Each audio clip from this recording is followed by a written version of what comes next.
అనిపించుకుంటున్నామన్నా, best actor గా అనిపించుకుంటున్నామన్నా, best photography బాగుందన్నా, music బాగుందన్నా, అదంతా కూడా మీ రివ్యూస్ మంచిగా రాయడం వల్ల, మీ సపోర్ట్ మాకు ఉండడం వల్ల అదంతా బాగా రీచ్ అయింది. ఫస్ట్ మీ అందరికి ధన్యవాదాలండి. అలాగే బహిష్కరణ ఇప్పటి వరకు మనకి తెలుగులో రిలీజ్ అయిన వెబ్ సిరీస్ లో one of the feel based content బహిష్కరణ అండి సిరీస్.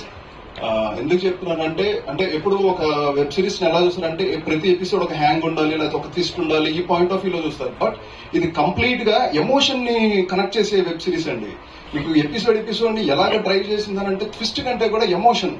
ప్రతి క్యారెక్టర్లు పడుతున్న తపన గానీ, లేకపోతే క్యారెక్టర్ల మధ్య జరుగుతున్న వాళ్ళ సంభాషణలు కానీ, నెక్స్ట్ ఏం జరుగుతుంది, ఈ క్యారెక్టర్ ఎలా బిహేవ్ చేస్తుంది, నెక్స్ట్ క్యారెక్టర్ ఎలా కనెక్ట్ అవుతుంది, ఎమోషన్స్ ఏంటి, అసలు ఎందుకు జరిగింది, ఫస్ట్ ఎపిసోడ్ లోనే అంతా చూపించారు కదా అనే డ్రైవ్ ని కనెక్ట్ చేసిన విధానం ఇది 100% one of the best web series అవుతుందని మనస్ఫూర్తిగా కోరుకుంటున్నానండి.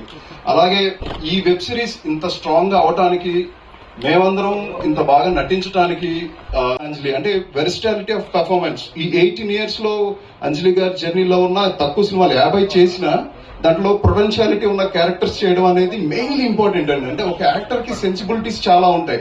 ఆ సెన్సిబిలిటీస్ అన్ని ఫిల్ అవ్వాలి అని అంటే వాళ్ళకి క్యారెక్టర్ సెలక్షన్ కోసం వెయిట్ చేస్తారు. ఏ సినిమా వచ్చినా చేయరు, నాకు కరెక్ట్ గా క్యారెక్టర్ ఏది ఫిట్ అవుతాం, ఏం చేస్తాం అనే పాయింట్ ఆఫ్ వ్యూలో సెలెక్ట్ చేసుకుంటారు.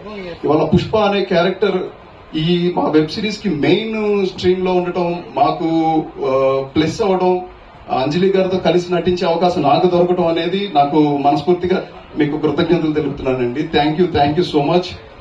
అలాగే ప్రశాంతి గారు డెబ్యూట్